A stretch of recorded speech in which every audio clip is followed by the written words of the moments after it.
Welcome to ई ज्ञान। चलिए आज हम लोग all day efficiency of transformer पर एक प्रॉब्लम सॉल्व करके देखते हैं।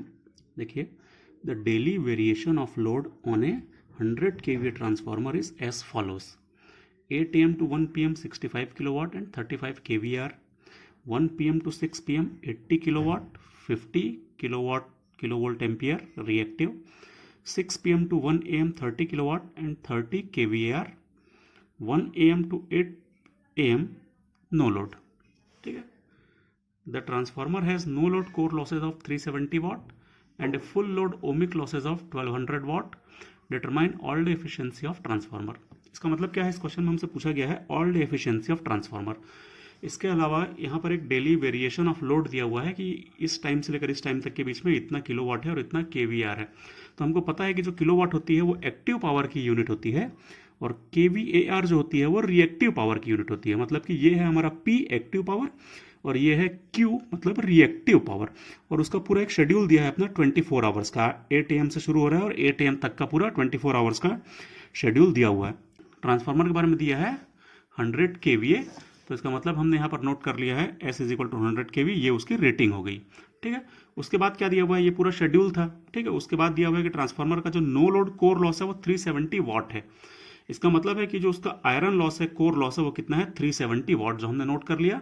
और इसका फुल लोड ओमिक लॉस मतलब फुल लोड कॉपर लॉस जो है वो 1200 वाट है, तो ये हमने यहाँ पर नोट कर लिया कि full load copper loss is equal to 1200 watt. जो ऑल डे एफिशिएंसी होती है वो एनर्जी एफिशिएंसी होती है। उसमें सारी अपने को आउटपुट एनर्जी निकालना रहता है, energy due to copper loss निकालना रहता है और energy due to iron loss निकालना रहता है। तो हम 1 by 1 वो निकालें, तो जो सबसे आसान है सबसे पहले उसको निकालते हैं।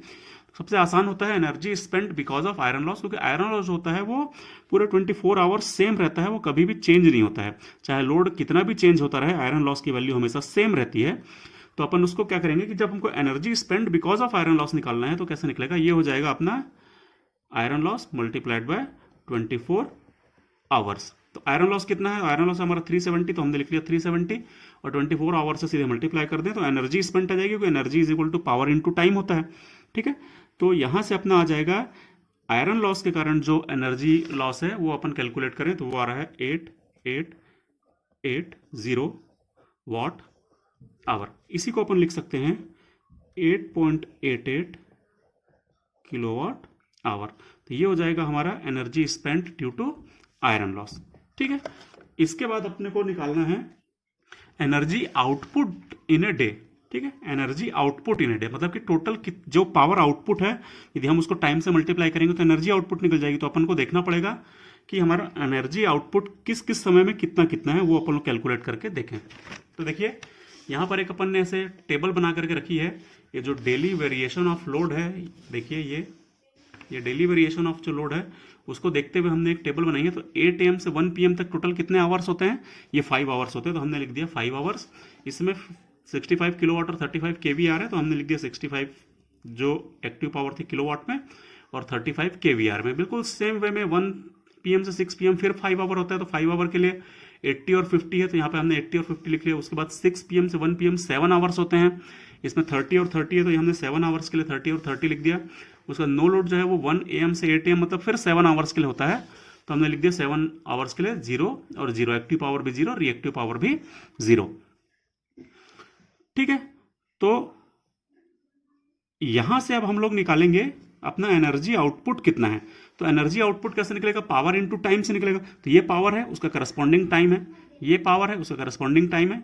इस प्रकार से पावर को उसके करस्पॉन्डिंग टाइम से मल्टीप्लाई करते जाएंगे तो एनर्जी आउटपुट हमको मिल जाएगा। तो वही कैलकुलेट करके देखते हैं। चलिए, यहां पर energy output in a day हम कैलकुलेट करने की कोशिश करें तो सबसे पहले 5 आवर्स के लिए था 65 किलोवाट, उसके बाद 5 आवर्स के लिए था 80 किलोवाट, उसके बाद 7 आवर्स के लिए था 30 किलोवाट और उसके बाद 7 आवर्स के लिए था 0 किलोवाट। ठीक है।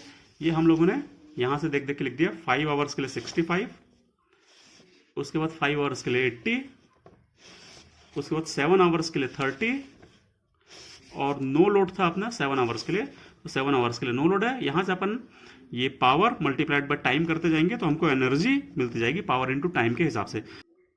मैं इसको मल्टीप्लाई करूं तो ये आ जाएगा 325, इसको मैं मल्टीप्लाई करूंगा तो ये आ जाएगा 800 और ये आ जाएगा 210 और ये हो जाएगा 0 और इसको अपन ऐड करेंगे तो ये आ रहा है 900, सॉरी ये 8400,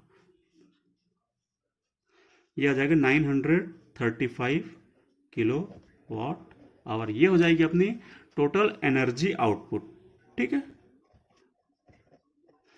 ये हो जाएगा एनर्जी आउटपुट, जिसकी ज़रूरत हमको अपने ऑल्ड एफिशिएंसी के फॉर्मूले में पड़ती है।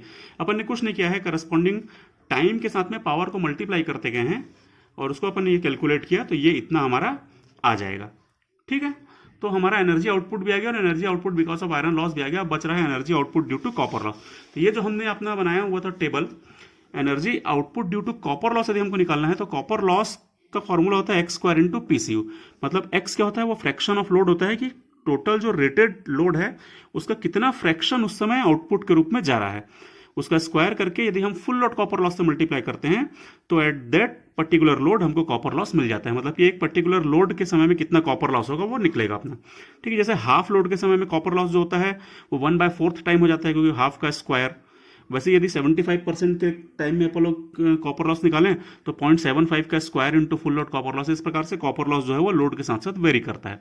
ठीक है, अब energy spend due to copper loss निकालना है तो अपने को क्या करना पड़ेगा कि एक पर्टिकुलर लोड के समय में कॉपर लॉस मल्टीप्लाइड बाय उस पर्टिकुलर लोड के समय में टाइम, तो टाइम इंटू पावर जब अपन निकालेंगे तो एनर्जी आ जाएगी। ठीक, तो हमको फुल लोड कॉपर लॉस तो पता है, क्वेश्चन में दिया हुआ है कि जो पीसीयू है वो है 1200 वॉट, तो ये 1200 वॉट तो पीसीयू दे दिया है। एक्स की वैल्यू हमको निकालनी पड़ेगी और उसका करस्पॉन्डिंग टाइम से मल्टीप्लाई करना पड़ेगा। तो ये अपने जो टेबल बनी हुई है तो हमने करस्पॉन्डिंग टाइम लिखे हुए हैं, बस हमको एक्स की वैल्यू निकालनी है। तो एक्स का फॉर्मूला क्या होता है, वो होता है given KVA upon rated KVA. ठीक है, रेटेड केवीए हमको क्वेश्चन में दिया हुआ है, देखिए 100 केवीए उसकी रेटिंग दी हुई थी। ठीक है, तो रेटेड केवीए अपने को पता है, गिवन केवीए हमको निकालना पड़ेगा कि एक पर्टिकुलर लोड में गिवन केवीए कितना है। केवीए का फॉर्मूला होता है √p² प्लस q²। p की वैल्यू दी है, q की वैल्यू दी है, तो अपन लोग करस्पॉन्डिंग s निकालते जाएंगे। तो इस समय यदि मैं s निकालूंगा तो वो आ जाता है 73.83। ठीक है, यदि मैं यहां पर केवीए निकालूंगा तो इस समय केवीए आ जाता है, यदि मैं इस फॉर्मूले को यूज करता हूं तो आ जाता है 94.34। इस समय यदि मैं निकालता हूं तो केवीए आ जाता है 42.43। इस समय क्या हो जाता है, नो लोड की कंडीशन है और नो लोड की कंडीशन में जो कॉपर लॉस होता है वो 0 रहता है, इसलिए अपन इसको कैलकुलेट नहीं करेंगे क्योंकि हम जानते हैं कि नो लोड की कंडीशन में कोई भी कॉपर लॉस ऑकर नहीं होता है। ठीक है, तो अब हमारे पास ये s की वैल्यूज आ गई हैं। अब हम x की वैल्यू निकालेंगे। x जो होता है वो गिवन केवी अपॉन रेटेड केवी होता है और रेटेड केवी हमको दिया हुआ है 100 केवी। तो अपन जो गिवन केवी है उससे 100 से डिवाइड करते जाएंगे। जैसे मैं इसको 100 से डिवाइड करूंगा तो x की वैल्यू आ जाएगी 0.7383। इसको मैं डिवाइड करूंगा 100 से तो आ जाएगा 0.9434। इसको मैं करूंगा तो आ जाएगा 0.4243 और यहां पर अपने को जरूरत नहीं पड़ेगी क्योंकि नो लोड की कंडीशन। ठीक, तो इस प्रकार से अपने x की वैल्यूज आ गई हैं। अब जो x की वैल्यूज हमारी आ चुकी हैं, इन x की वैल्यूज को अपन फिर इस फॉर्मूले में पुट करेंगे। ठीक है, energy spend due to copper loss. ठीक है, कॉपर लॉस का फॉर्मूला और उसके बाद एनर्जी स्पेंड। तो हमको ये करस्पॉन्डिंग x है, कॉपर लॉस जो है वो 1200 वॉट है और करस्पॉन्डिंग टाइम है 5। तो यदि मैं energy spend due to copper loss निकालने की कोशिश करूं तो देखिए कैसे आएगा। सबसे पहले 5 आवर्स मल्टीप्लाइड बाय एक्स की वैल्यू है 0.7384, तो 0.7384 का स्क्वायर मल्टीप्लाइड बाय पीसीयू की वैल्यू है, यदि मैं यहां पर पुट करता हूं तो यह है 1200। सिमिलरली सेकंड में क्या है, फिर 5 आवर्स 0.93 मल्टीप्लाइड बाय 0.9434 सॉरी 0.9434 का स्क्वायर मल्टीप्लाइड बाय फिर full load copper loss plus इसके बाद है 7 आवर्स, तो 7 इंटू इसका करस्पॉन्डिंग x से 0.4243 multiplied by full load copper loss है 1200 प्लस 0 होगा क्योंकि नो लोड के समय में कॉपर लॉस नहीं होता है। तो ये हम लोगों ने कुछ नहीं किया, बहुत सिंपल है, x² into PCU into time किया है। तो 5 आवर्स के लिए ये x की वैल्यू है, इसका स्क्वायर किया इंटू पीसीयू की वैल्यू 1200 है। फिर 5 आवर्स के लिए ये x है तो इसका स्क्वायर किया मल्टीप्लाइड बाय 1200 कॉपर लॉस है और सेम इसके साथ में किया है। तो ये देखिए 5 hours into x² into PCU, 5 hours into x² into PCU, 7 hours into x² into PCU plus 0। इससे आप लोग निकालेंगे energy spent due to copper loss. जब मैं energy spent due to copper loss निकालता हूं तो आ जाता है 10137.6 वाट आवर। ठीक है, इसी को अपन किलो वाट आवर में चेंज कर रहे हैं तो आ जाएगा 10.1376 किलो वाट आवर। ठीक है, तो ये आ जाएगा energy spent due to copper loss. इसके पहले हम लोगों ने energy spent because of iron loss भी निकाल लिए हैं और total energy output in a day भी हम लोग कैलकुलेट कर चुके हैं। ठीक है, अब हम निकालते हैं ऑल डे एफिशिएंसी। तो ऑल डे एफिशिएंसी का फॉर्मूला क्या होता है? वो होता है energy output divided by energy output plus energy spent in iron loss plus energy spent in copper loss. ठीक है, इस फॉर्मूले में अपन वैल्यू पुट करें तो एनर्जी आउटपुट हमने देखिए अभी अभी निकाला था, एनर्जी आउटपुट निकाला था 935 किलो वाट आवर। तो यहाँ पे पुट कर देते हैं 935 डिवाइडेड बाय, फिर एनर्जी आउटपुट है तो मतलब 935 ही होगा, plus energy spent in iron loss तो अपन ने निकाल के रखा है, energy spent because of iron loss वो आया था 8.88, तो पुट कर देते हैं 8.88 plus energy spent in copper loss, ये निकाला हमने energy spent due to copper loss, ये आया है, इसको पुट कर देते हैं 10.1376 और यदि 100 से मल्टीप्लाई करें तो परसेंट में आ जाएगा। ठीक है, इसको पूरा कैलकुलेट करके देखिए एक बार, जब हम इसको पूरा कैलकुलेट करते हैं तो आ जाता है 98.01%। ये हो जाएगी all day efficiency.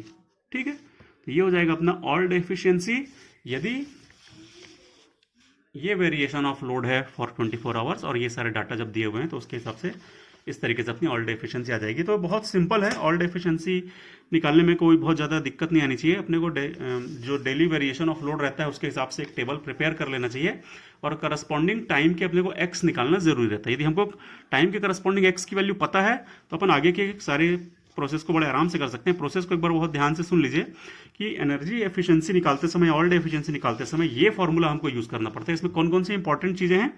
Energy output बहुत इंपॉर्टेंट है, energy spent in iron loss और energy spent in copper loss. जिसमें से energy spent in iron loss निकालना सबसे आसान है, कुछ नहीं करना है, जो अपने को आयरन लॉस दिया रहता है उसको 24 से मल्टीप्लाई कर देना सीधे, तो energy spent in iron loss निकल जाता है।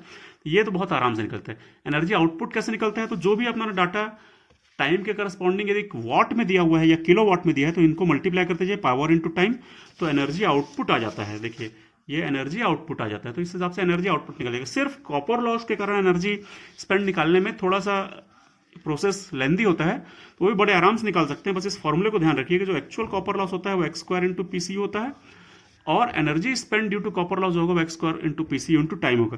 तो हम इस टेबल में एक्स पहले से निकाल चुके रहेंगे, किसी भी प्रकार का प्रॉब्लम हो उसमें एक्स निकालना जरूरी होगा। उसके बाद जो भी रेटेड कॉपर लॉस दिया है उसमें एक्स स्क्वायर पीसीयू करके अपन लोग उस पर्टिकुलर लोड के लिए कॉपर लॉस निकालेंगे और फिर वो पर्टिकुलर टाइम से मल्टीप्लाई करके इस प्रकार से कैलकुलेट कर लेंगे, तो हमारा energy spend due to copper loss भी आ जाएगा। ठीक है, फिर इस फॉर्मूले में पुट करके अपन आंसर निकाल सकते हैं। तो ये हो गया अपना complete solution of the question. Thank you.